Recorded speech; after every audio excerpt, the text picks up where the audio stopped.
Welcome to Dodgers Daily. Casey Porter here. It's been a minute, been busy as of late, chasing Oklahoma State baseball and Oklahoma State softball, so all of that is done. Back to the Dodgers. Definitely been watching every game, of course, all the minor league games as well. So super excited to get back behind the microphone and bring you some Dodgers Daily content. We have a great show for you today down on the farm. We're going to talk about Sean McClain with Brancho. We're also going to talk about, hey, the lefties are coming. Jackson Ferris, an explosive outing last night for Great Lakes. Also, Justin Wrobo, he was totally dominant for the Tulsa Drillers as well. T.Y. Taylor Young, he continues to play very, very well for the Tulsa Drillers. We're also going to cover Dalton Rushing, James Outman, Andre Lipsius. So we have a great show today, and we're going to talk all about the Los Angeles Dodgers, who had another disappointing game last night in Pittsburgh, and we're going to talk all about it. So let's do it.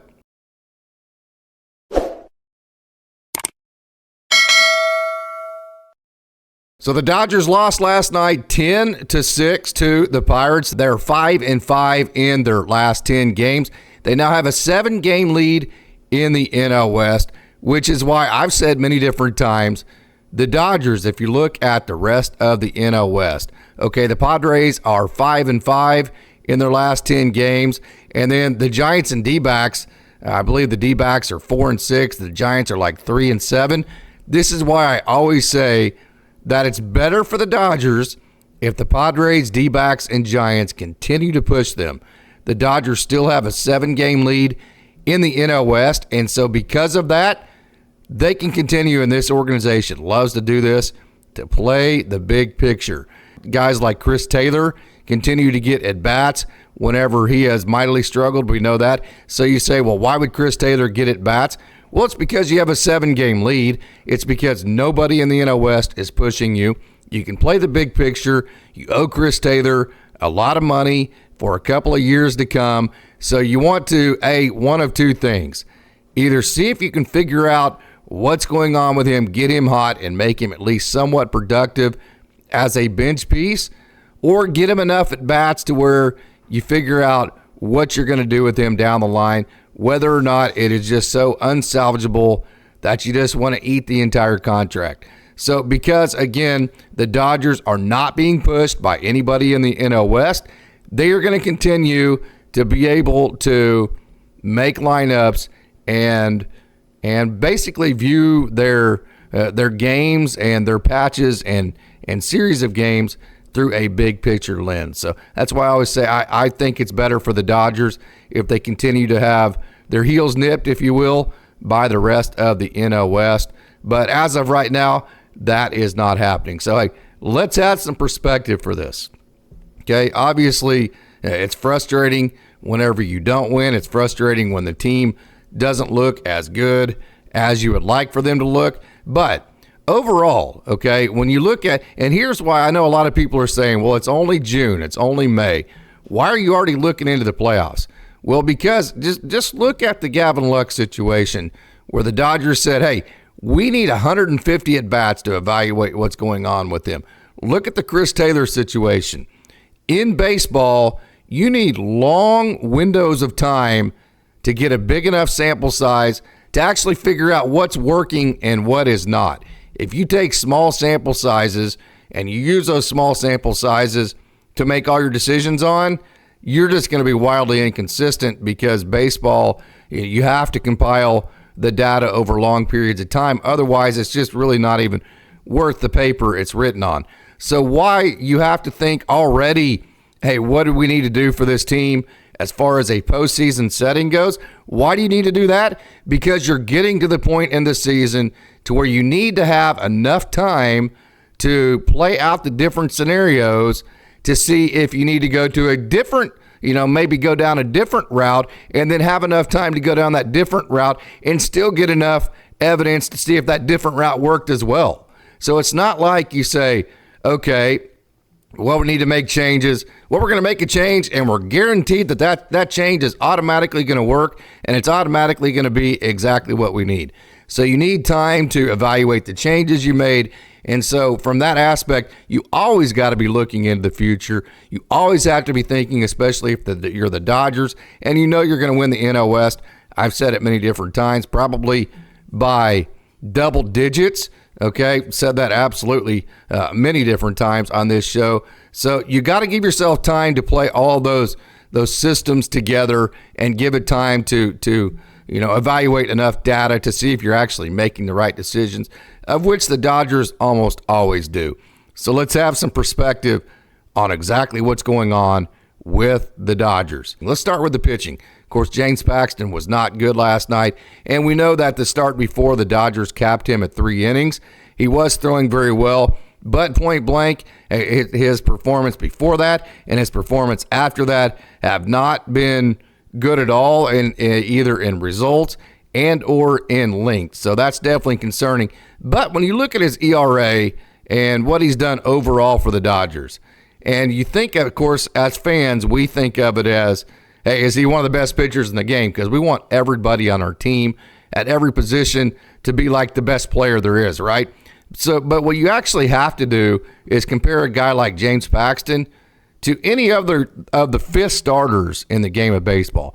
I would say what he's done with his ERA right around 4. I would say definitely the Dodgers, of course, until these last 3 outings, he's been going 5 or 6 innings for the most part. I would say definitely he has been a very good fifth starter to this point. Again, has he been an ace? No. Has he been a guy that would be your number 2 or number 3 that you would trust in a playoff game? No. But has he been good for a fifth starter? I would say yes. So what happened to him last night? Point blank, his fastball was only in the zone a little over 50%. His breaking stuff, knuckle curve, and his secondary stuff just wasn't in the zone hardly at all. And then probably the most concerning thing about what happened to Paxton last night was that the Pirates hit every single pitch that he had thrown up there. If you look at that 7-run second inning, I mean, they were hitting his four seam, they were hitting his sinker, they were hitting his knuckle curve, they were hitting his changeup, they were hitting everything he threw up there. And a lot of that is because he got behind in a couple of counts, and so they're sitting on a certain pitch in a certain location, and we saw a couple of first pitch ambushes. Brian Reynolds we saw there. So that's a lot of it. So last night was kind of an eye-opener, kind of one of those deals to where, a lot of times when a guy has an outing, you go, okay, well, he didn't locate his fastball, or hey, his changeup wasn't starting in the right tunnel, or you can kind of pinpoint exactly what happened or what went wrong. To be honest with you, last night, that's just one of those head scratchers where you go, I'm not exactly sure, other than the fact that, yeah, his control and command wasn't great. It would be hard to say, well, okay, well, if he could have just located this pitch a little bit better or that pitch a little bit better.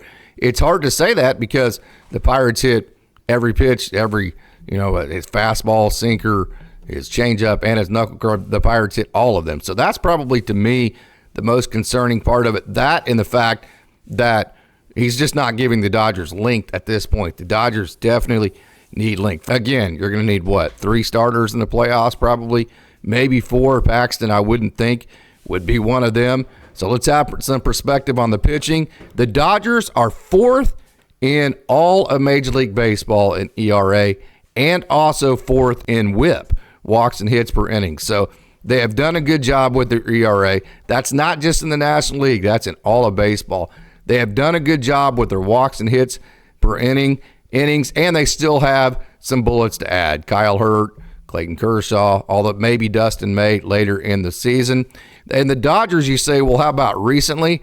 The Dodgers had the second best ERA in all of baseball in the month of May at 1.05. Second in all of baseball in ERA in May at 1.05. Second, how about this? Second best ERA for relief pitchers of any team in the major leagues. And that's also talking about the fact that Evan Phillips has been on the shelf. We've seen Brusdar Graterol has not been in the lineup at all. We've also seen Ryan Brazier go on the IL. And despite that, the Dodgers still have the second best ERA for relief pitchers of anybody in the major leagues. So let's add some perspective. I know it's frustrating to lose games, but overall at this point, hey, the worst thing you can do is knee jerk and say, hey, we need to do this. Hey, we need to do that.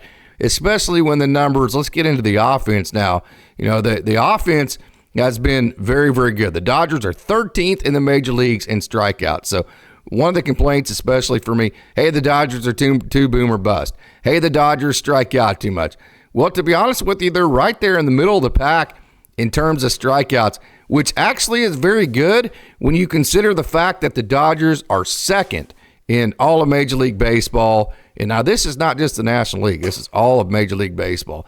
They're second in all of Major League Baseball in on-base percentage and OPS and doubles. They're third in all of Major League Baseball in hits. So there it goes to tell you right there, they're not just all about home runs. They have the third most amount of hits of any team in the major leagues, and combined, they're third in the major leagues in slugging. So that's really good to be third in hits and slugging. And then they're also fourth in home runs and sixth in RBIs. And then also, when you look individually, that's as a team. Individually, the Dodgers have 10 players on the roster that have a WRC plus above league average.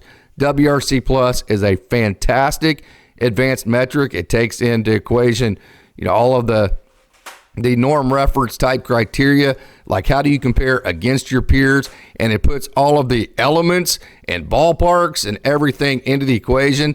So a guy, because he plays at Coors Field, won't get ranked higher just because he hits more home runs because of the elevation. WRC plus takes all of that into account, and league average is 100, and the Dodgers have 10 players on their roster that have a WRC plus above average. Now check this out. 9 of those 10 have a WRC plus that is 17% or better than league average. 117 or better. 9 guys on the roster offensively. So the offense has been simply fantastic, 13th in strikeouts. Okay, the pitching has been really good. The relief pitching has been very good. So when you say, okay, what's going on with the Dodgers? Well, it's baseball. It happens. It's 162 games. Having said that, the Dodgers have a 7-game lead. As much as we feel like the Dodgers are struggling, they're still only 5-5 in their last 10 games. And, hey, everything at this point, to be honest with you, I think what you could say about what happened last night and the night before, hey, it's just baseball. Paul Skeens is very good. Having said that, I do think there are some hard conversations, some difficult conversations to be had as of right now. So I think the first question you would have is, what do you do with Chris Taylor? Again, I mentioned I think the Dodgers have the runway to play him because they can think big picture because of the 7-game lead that they have in the National League West. How about Mookie Betts? I've heard over and over and over, hey, Mookie Betts needs to be moved off a shortstop. Okay, there are parts of that I don't disagree with, but it's not because of Mookie Betts' production per se. Mookie Betts has been great. Now, if you want to make the argument that Miguel Rojas has been great and he deserves more playing time, and therefore Mookie Betts and Miguel Rojas need to be playing together, that's an argument that has validity to it. But as far as Mookie Betts goes, he's hitting .309, okay? OPS is .812. His WRC plus is 163. He's 63% above league average, and he's a 3.2 WAR player right now. So Mookie Betts has been fantastic. Now, no, he's not hitting as many home runs, but, okay, whenever you look at the ISO and K percentage, so yeah, you can hit a million different home runs, but if your K percentage, it's kind of like you can make $1 million, but if you still spend $1,001, you are $1 in debt, right? So it's not necessarily about the home runs or the strikeouts. It's how the combination of the two, is it actually a plus positive? So when you look at Mookie Betts, although he's not hitting as many home runs, his ISO, its individual strength output, okay? Meaning, how is his power numbers in comparison to his strikeout rate? His ISO is twice as high as his K percentage. Now, keep in mind, a good trade-off between power and strikeout percentage is anywhere close to even between an ISO and a K percentage. Mookie Betts has an ISO, again, twice as high as his K percentage. That is absolutely incredible. His base on ball percentage is almost 5 points higher than his K percentage. Mookie Betts has been awesome. So again, if you want to make the argument that Mookie Betts needs to move off a shortstop, it's not because of his production. Okay, so how about this? Number one, he hit 340 in April. And number two, he hit 276. He hit last month 276, OPS 735. Again, that's last month in May. So far, he hasn't hit much so far in June, but it's not like he's been terrible. Okay. Now, keep in mind also as well, this is not foreign territory for Mookie Betts. June of 2022, he hit 193. I'll say that again. June of 2022, he hit 193. Then in July of 2022, he hit 248. Then in September, he hit 231. How about 2021? In May of 2021, he hit 256. In June, he hit 241. And in September, he hit 255. Last May, he hit 269. Okay. Last September, he hit 241. So, hey, this is just how baseball goes, man. Mookie Betts is a great player. He's a Hall of Famer. We expect him to play and hit like a Hall of Famer at all times. But this is how it always goes. And that also goes to show you, when I read those numbers, that's the floor for him. You know, the greatest players, of course, you know, most of these guys, whenever they get hot, they do damage, right? But the players that are the Hall of Famers and the great players, they never really go on those deep dives of slumps, right? Those numbers right there go to show you, even in his worst moments, he's still around like the 250 range with an OPS even, approaching 800, if not over that. That's just how great Mookie Betts is. So Mookie Betts has been fantastic. His offensive output is not any different really than any other year. So the shortstop part of it has not affected his offense in terms of when you compare him to anything prior that he's done. But if you want to make the argument, hey, Miguel Rojas has played so well that he is demanding more playing time, hey, no doubt about that. There is not even an argument to be made for that. Miguel Rojas definitely has warranted more playing time. I would caution, I think his really good offensive production is a byproduct of the fact that he is getting rest and that he is getting played in situations that favor him from a matchup perspective. So I think if he did play every day and the matchups weren't as good, I think you might see a little bit of a reduction in the output, but we would have to see. But as of right now, Miguel Rojas, no doubt, is warranting more playing time. Miguel Rojas is ISO. We've talked about that, the ISO and the K percentage. We talked about that earlier. Well, how about this? Miguel Rojas' ISO is twice as high as his K percentage. His K percentage, strikeout percentage, and base on ball percentage are exactly equal, both at 8.2, which for a K percentage, that is really good. And his defensive metrics are easily the best on the team at a 3.4 on the positive side of things. All of those numbers come from Fangraphs. So Miguel Rojas has been tremendous defensively. He has been very, very good offensively. He's been the exact kind of offensive player that the Dodgers really need at the bottom of the lineup, in the sense that he's walking as much as he's striking out, and he's also getting hit. So, okay, how about Andy Pages? Young man who hit a home run last night. He has been hitting very, very well. As a matter of fact, in his last 7 games, he is hitting exactly 500. He has his average up to 263, OPS 711. And hey, said many different times, this is a guy that runs hot and cold. You just got to, and sometimes the cold periods are as long as a month. You know, I've seen that before, but you got to ride the wave because the dude is insanely talented. I will say, though, that even in this nice stretch in the last 7 games, he's still striking out too much. But the main thing is still not walking enough. Yeah, 1 walk in his last 7 games. Man, if he would just walk a little bit more, that 269 might turn into over 300, right? And then all of his underlying metrics would be off the charts at that point.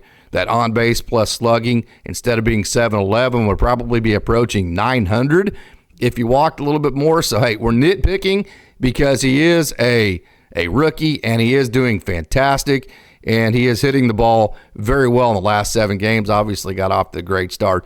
But I would say, hey, if Andy Pajes would walk quite a bit more, the on-base plus slugging numbers that the Dodgers love would really, really go through the roof at this point. Gavin Lux, last 30 games, 243 OPS, 651. Strikeout percentage on the year is 22%. ISO is 081, so its ISO is way lower than its K percentage. WRC plus is just 63. So if you want to make the stance that, hey, Miguel Rojas should be playing instead of Gavin Lux, at this point, Gavin Lux has over 160 at-bats. Got no problems with it. That's exactly, what this is. This is a results-based business. So at this point, if you want to say Miguel Rojas has earned that, we need to be on a merit system. I've said it many different times. Hey, let's have the merit system, not the country club system, right? Let's go, whoever's playing the best, put those guys in, right? Right now, Miguel Rojas is playing better than Gavin Lux, so he should be getting the more playing time. But again, when you have a 7-game lead, you can play the big picture, and you can go about it from that perspective. So, hey, I know we didn't talk about last night's game a whole lot. There wasn't a whole lot to chew on as far as anything that you don't already know about it or anything new that I could probably present to you there. I had a couple of topics that I wanted to get to and talk about. There were some deep dives and some fairly difficult decisions, so I hope you enjoyed that. And I also hope that you stick around for our Down on the Farm segment. Just a reminder, again, that we have a wonderful Down on the Farm. We're going to talk about Sean McLean. We're going to talk about Jackson Ferris. We're going to talk about Justin Robleski, Wrobo, who had another dominant outing, James Albin, Andre Lipsius, and more. So we have a great Down on the Farm segment. So let's not waste more time. Let's get right to it, and let's take a trip down on the farm.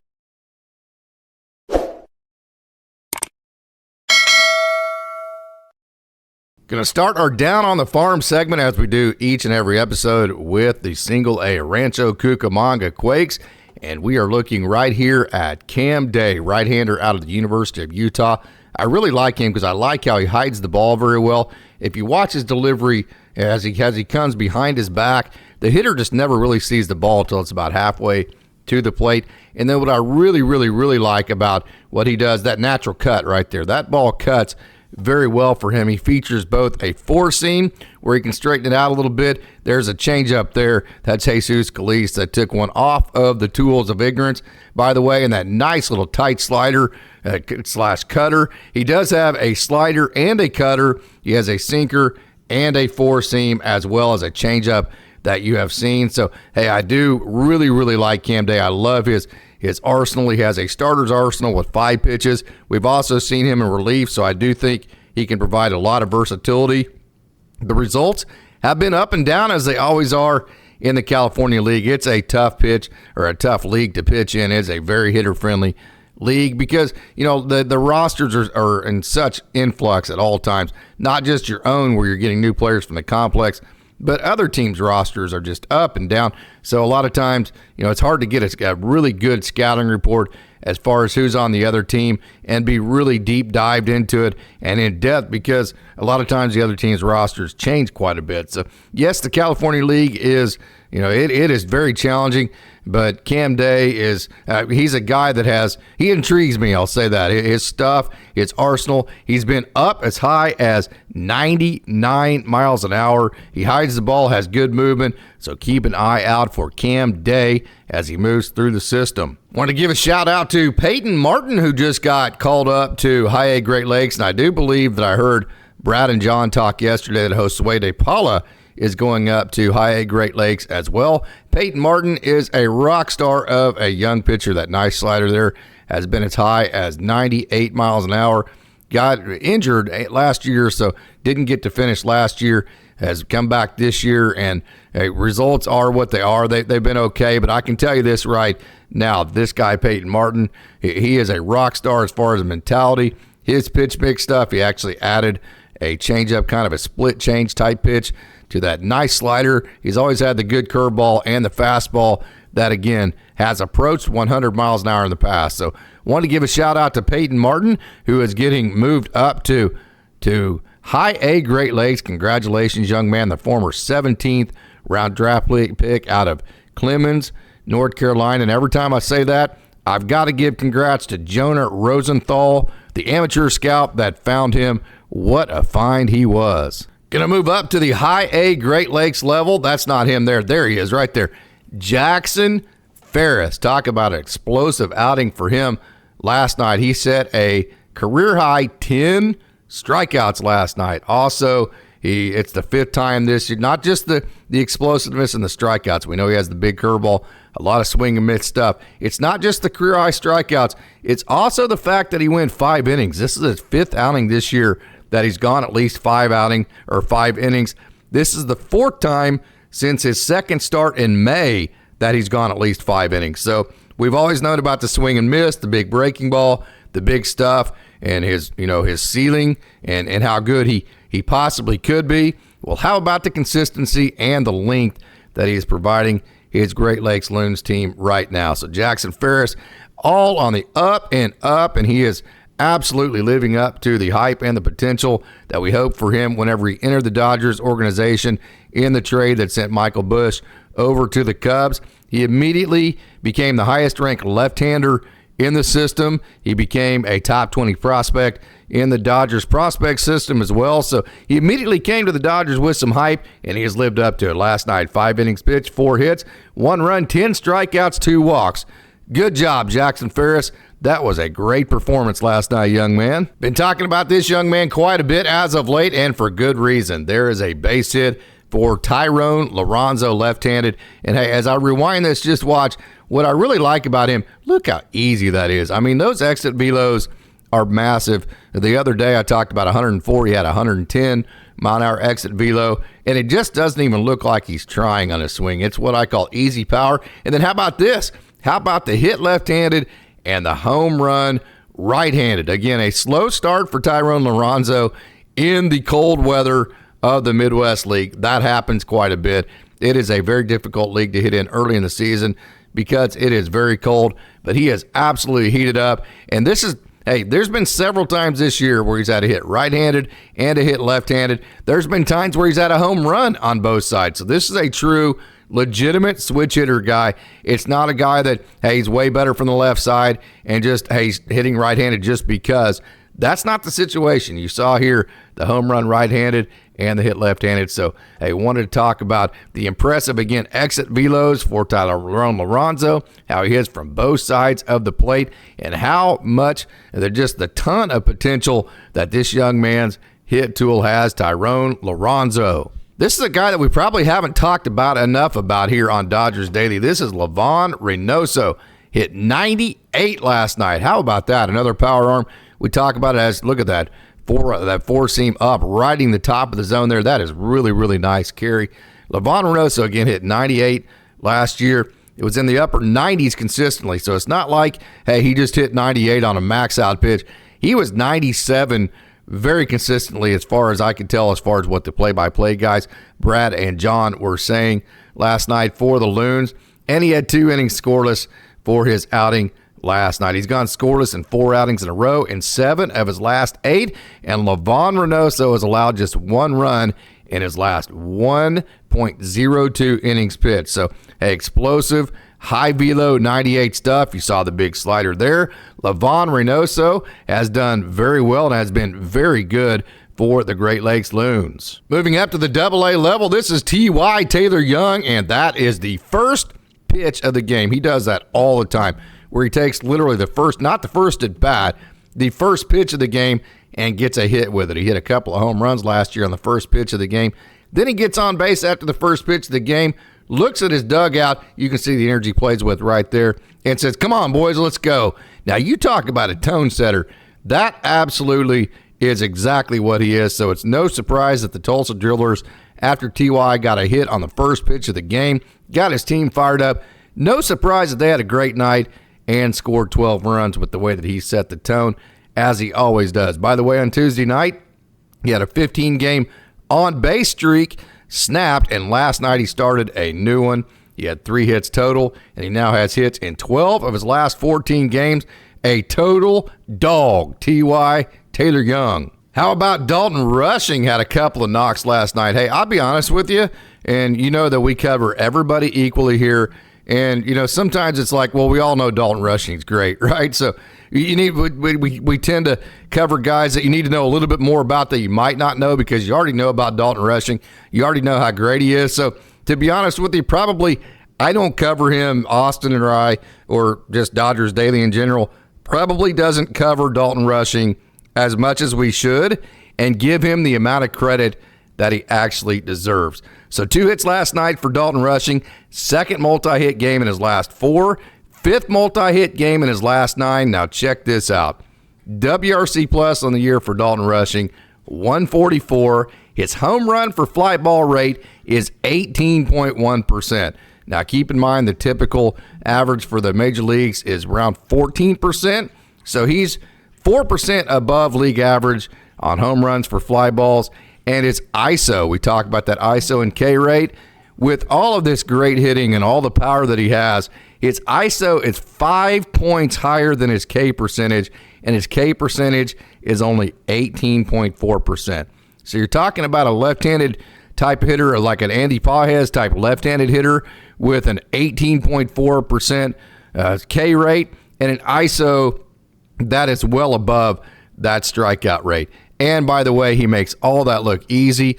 Dalton Rushing, again, just a simply fantastic hit tool. He is a guy that absolutely is the real deal. WRC plus of 144, so wanted to cover him and make sure and give him his props. How about my man, Justin Robleski? Our beloved Pokes went down in flames this last weekend to Florida. Had the driver's seat, but lost the last 2. Hey, it's baseball. It happens, man. Those kids were just simply awesome. They're super fun to watch. Justin would have loved to have been on that team because those kids were awesome. I felt terrible for him. But hey, it is what it is. It's competitive athletics, and you move on. So Justin Robleski last night dominated. And when I say dominated, I mean he dominated. 6 innings pitched, 2 hits, no runs, 3 strikeouts, 1 walk. This is a guy that has a 6-pitch mix. Look at that. I don't even know what you call that pitch. I mean, call it whatever you want. I call it nasty. Okay? So he has huge stuff. He has a huge arsenal, yet he can hit 99, right? So you have a power pitcher that can hit 99. You have a guy with a mix with as many pitches as Justin Robleski, a power pitcher with an execution focus. When you have that, kind of like Tyler Glass now when he's on, whenever, yeah, he's throwing that nasty curveball and a fastball that nobody can hit, but really his focus isn't on his stuff. His focus is on executing and commanding the baseball inside the strike zone.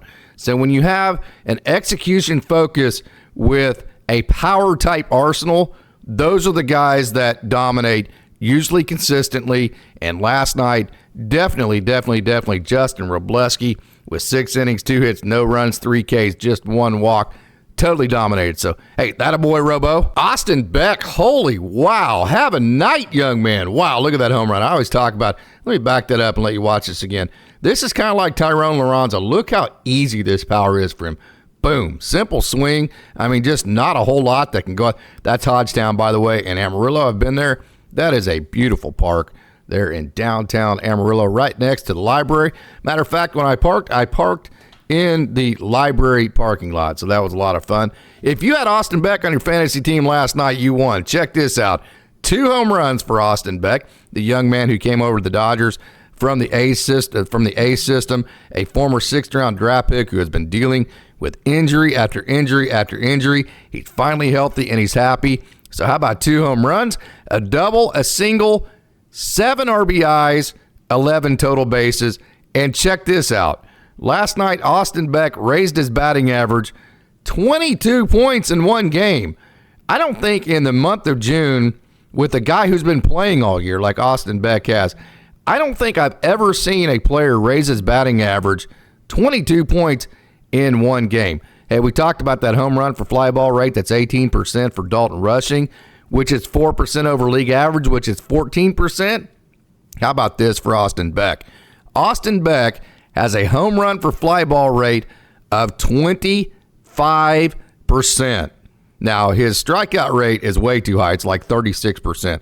I get all that. That's why his WRC plus is only at 115, despite having a home run for fly ball rate of 25%. So his WRC plus 15% above league average. But man, this is the guy right here, Austin Beck, as he continues to get away from his injuries, as he continues to stay in the Dodgers system. A lot of quiet, easy power. This is definitely a guy you need to keep an eye on because he is super, super talented. Again, Austin Beck. How about my man, James Outman? Yeah, you see it right here. Here it comes. 3, 2, 1, blast off. Right there, James Outman hit another home run last night. Let me slow that down. Let's actually analyze this swing of James Outman. Let me get it up there where we can actually see it. I wanted to show you from start to finish right there. Look at that load. That load is absolutely perfect. That knob is pointed. Not a lot of times guys like to create stretch, so they'll have this bat wrapped a little bit more, and that knob pointing more back at the catcher. That tells me right there that James Outman is trying to simplify his swing. Less movement. Let me back that up and show you. Watch his hands at load right here. He is trying to simplify, in my opinion. No movement at all to his hands as you see his hands there. I mean, they just didn't move at all on load. All of his load is coming from his lower half. That, in my opinion, usually when guys try to load more with the lower half, they're trying to keep their hands still. They're trying to keep their head still, all in an effort to simplify their swing. So to me, this load right here tells me that James Outman is simplifying things. He's loading with his lower half into his back hip and then putting the foot down and letting the big dog eat. So here's James Outman, a slot right here. And when I say slot, that's whenever you tuck that back elbow and your barrel comes exactly flat. He gets his slot perfectly. Look at his head is matched up with his back hip, with his back knee, and makes a straight line down into the ground. That tells you right there that he has his weight centered in the sense of, that triangle right there. If you make a triangle here, his head may be a little bit on the back side of the triangle. Look at that triangle right there. Maybe a little bit on the back side, but that's okay. I mean, a little bit here or there. That's exactly going to happen. Now, what I want you to watch right here, watch his hands come flat through the zone. Okay, this is actually really great action through the ball right there. See how his hands came flat? Let me back that up and let you watch his hands one more time.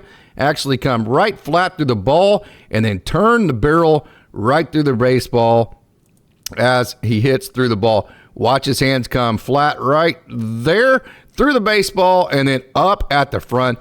Great swing, James Outman, who had a couple of hits last night, including another home run, 4th home run with Oklahoma City. He has home runs in 3 of his last 5 games. He also had another hit last night, which makes his 4th game in his last 5 with a hit and 3rd multi-hit game in the last 5. So James Outman is grinding away. Andre Lipsius continues to absolutely rake. Home run number 15. And by the way, every home run that he hits is adding to his career high totals. He's already hit more home runs in a single season than he ever has. Last night was number 15. Also hitting 319, OPS 996. I went back and did research. Yes, the PCL does have high elevation type environments, but if you go back and you look at how he hit in Round Rock and places like that don't have high elevation, he's hitting those places as well. By the way, this is Oklahoma City. There is by no means whatsoever an advantage of elevation, and also that is a very, very, very large outfield. So that home run to dead center is 1,000% legit. So it's not just elevation driven for Andre Lipsius. He is also hitting at Oklahoma City. He's hitting in places like Round Rock that don't have elevation advantages. So Andre Lipsius continues to rake. Big Michael Peterson, the young man who was born in Great Britain. He has hit 100.1 miles an hour this year already. Last night he hit 99. So that fastball you're seeing right there, if it's not 99, it's close to it. He did hit 99 last night.